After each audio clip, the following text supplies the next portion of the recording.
आए हो निभाने जब किरदार जमी पर, तो चलिए कुछ ऐसा करें कि जमाना याद रखे। देखिएगा, आज हम देखेंगे सत्य कल्पनाएं। सत्य कल्पनाएं होती क्या है? इन्हीं को हम कंडीशनल सेंटेंस भी कहते हैं। अच्छा, कंडीशनल सेंटेंस होता क्या है? सत्य यानी कि कल्पना, यानी कि एक सोच। देखिएगा, होता क्या है कि वे कल्पनाएं जो भविष्य में साकार हो जाएं, मतलब जो भविष्य में पूरी हो जाएं, जिनको लगे कि ये भविष्य में पूरी हो सकती हैं, या कोई चांस हो कि भविष्य में ये जरूर पूरी होंगी, ठीक है, तो उन्हें सत्य कल्पनाएं कहते हैं। उन्हें कह देते हैं हम सत्य कल्पनाएं, ठीक है। अच्छा, सत्य कल्पनाओं की हम पहचान कैसे करें? अगर बात पहचान की हो तो देखिएगा, पहचान क्या है कि वाक्य के दोनों भागों में, अगर दो भाग हैं, एक भाग ये रहा, एक भाग ये रहा, ठीक है, तो वाक्य के दोनों भागों में गा गी गे आता है। पहली सबसे बड़ी पहचान यही होती है कि वाक्य के दोनों भागों में गा गी गे। देखो, यहाँ पर भी गे आया और यहाँ पर भी गे आया, तो दोनों भागों में गा गी गे आ जाए तो वहां सत्य कल्पना होता है, ठीक है ना। और कभी कभी केवल एक भाग में गा गी गे आता है। कभी कभी ऐसा होता है कि केवल एक में भी आ जाए तो भी वहां पर सत्य कल्पना मान ली जाती है, ठीक है। अच्छा, बात होगी बनाने का नियम, हम बनाए कैसे? तो बड़ा सिंपल है बनाना।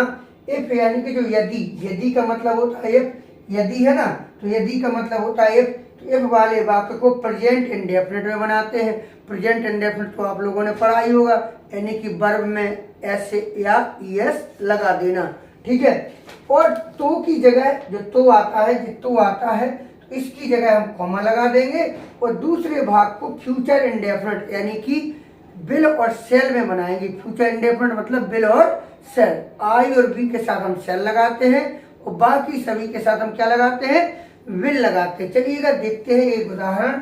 यदि तुम पढ़ोगे तो तुम पास हो जाओगे। तो यहाँ पर देखिए, कल्पना हो रही है लेकिन ये सत्य भी हो रही है कि तुम पढ़ोगे तो बिल्कुल भाई पास हो जाओगे। यदि तुम पढ़ोगे तो बिल्कुल स्वाभाविक सी बात है, तुम पास हो जाओगे। तो यहाँ देखिएगा, यदि की अंग्रेजी हो जाएगी इफ। तुम पढ़ोगे, पहला वाक्य बनेगा प्रेजेंट इंडेफिनिट में, तुम यानी कि यू, और पढ़ोगे यानी कि read. If you read, if you read, यदि तुम पढ़ोगे तो की जगह हम लगा देंगे comma. If you read comma, तुम पास हो जाओगे, तुम यानी कि अंग्रेजी हो जाएगी यू। अब फ्यूचर इंडेफिनिट बनेगा तो विल, यू विल, और पास होना यानी कि pass. If you read you will pass, यदि तुम पढ़ोगे तो तुम पास हो जाओगे, ठीक है। यदि दूसरा देख लो, यदि मोहन गाएगा तो मीरा नाचेगी। यदि मोहन गाएगा तो मीरा नाचेगी। तो यहाँ देखो, यदि की अंग्रेजी क्या बनाए? इफ। मोहन तो नाम है, हम मोहन लिख देंगे। अच्छा, मोहन तो एक ही है, तो यहाँ पर गाएगा, तो गाएगा की अंग्रेजी क्या हो जाएगी? सिंग। लेकिन मोहन एक है तो हम यहाँ एस जोड़ देंगे, सिंग्स।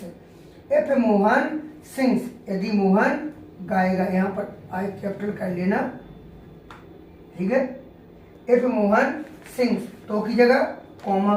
मीरा नाचेगी, तो मीरा यानी कि नाम है, मीरा विल, शायद कि ये क्या लगाओगे? विल, और नाचना dance, Meera will dance. If Mohan sings Meera will dance, ठीक है।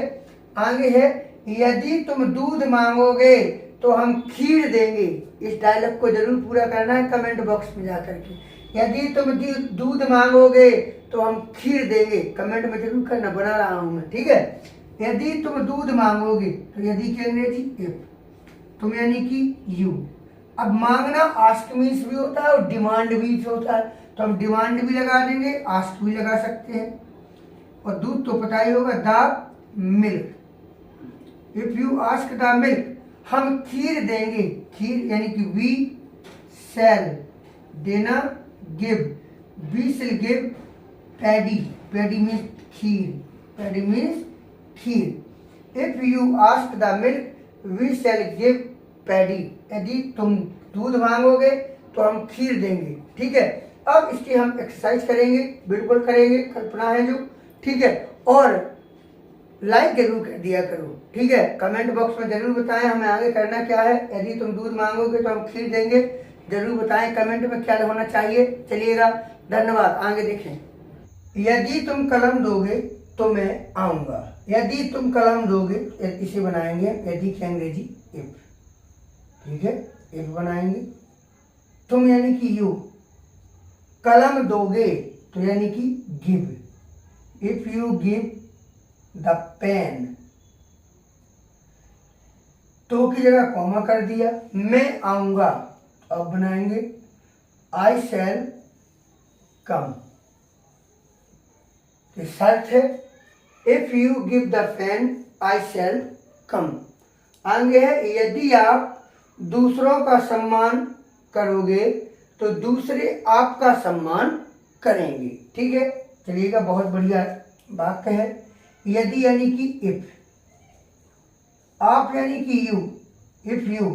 अब वर्ब क्या है, सम्मान करना, ऑनर भी कह सकते हैं या रिस्पेक्ट। इफ यू रिस्पेक्ट, और दूसरों का यानी others. If you respect others, यदि आप दूसरों का सम्मान करेंगे तो दूसरे यानी कि अदर्स विल, और सम्मान करना, रिस्पेक्ट आपका यानी कि you. If you respect others, others will respect you. आगे है, यदि वह खेलेगा तो वह गिर जाएगा। कभी कभी खेल में ऐसा होता भी है। तो यदि की अंग्रेजी इफ, वह यानी कि ही, खेलेगा यानी कि प्लेज, फिर कॉमा, इफ ही प्ले, वह गिर जाएगा तो ही विल फॉल। डाउन भी लगा सकते हैं। ठीक है, यदि तुम कश्मीर मांगोगे तो मैं तुम्हें चीर दूंगा। इफ यानी कि, यदि यानी कि इफ। ठीक है, और तुम यानी कि यू। डिमांड भी कर सकते हैं, आस्क भी कर सकते हैं। आस्क द कश्मीर, मैं तुम्हें चीर दूंगा।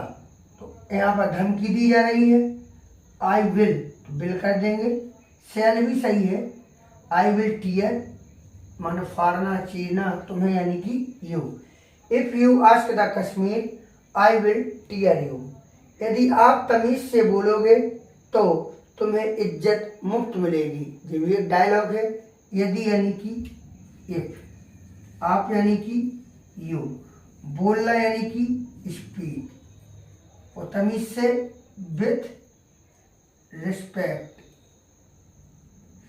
If you speak with respect, तुम्हें यू विल गेट मिलेगी, यानी you will get respect in free.